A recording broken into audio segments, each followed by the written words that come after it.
apologist for Islam, in this case, is someone who wants to argue that Islam is like any other religion, right? So there's no special basis for concern, and there's no link to violence that is more direct in this theology than in any other.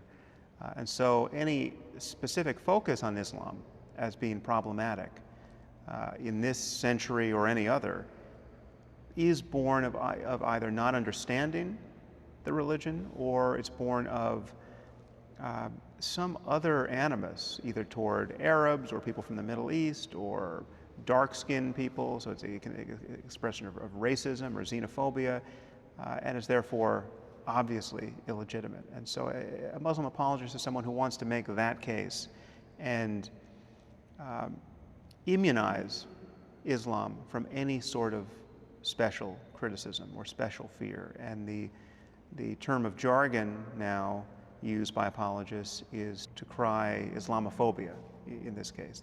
Anyone who's criticizing Islam, anyone who is noticing that suicide bombing and other tactics of violence against non-combatants is uniquely, at this point in history, coming from this one faith, that person is an Islamophobe. That person is expressing an illegitimate fear, and worse, a hatred of a certain group of people based on their identity as Muslims.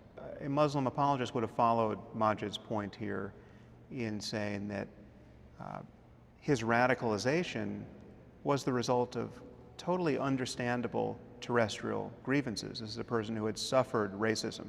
He had seen his friends victimized and been victimized himself.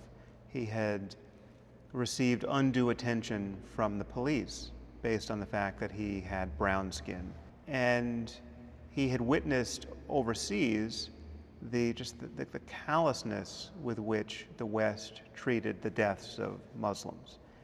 Had there been white Christians being victimized by the Serbs in this case, it's presumed the West would have been much more animated, much more eager to intercede on their behalf. But because it's Muslims dying by the tens of thousands, the world could just sit and watch. An apologist would take those facts and use them to prove the case that it really is just politics and just personal grievance and just a collision with the forces of colonialism and privilege and power that explains the phenomenon of Islamism and jihadism. And the idea that it's only these things, that it's just politics and just economics and just the history of colonialism giving us this death cult behavior in the Muslim community, East and West, that sole explanation is a fiction.